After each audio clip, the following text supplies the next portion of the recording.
Okay, this is going to be a very quick video tutorial on how to clean up your dashboard on Canvas. So a lot of times at the start of the year, you have tons of courses in your dashboard from the previous years or extra things that have kind of come up.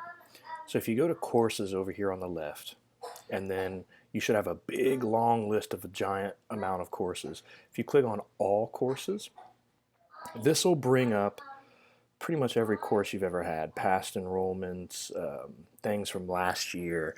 And so the star is how you add things to your dashboard.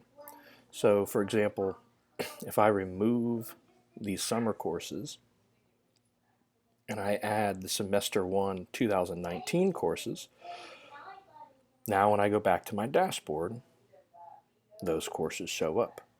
So to remove them, it's just the opposite. You go to courses, all courses, and unstar them.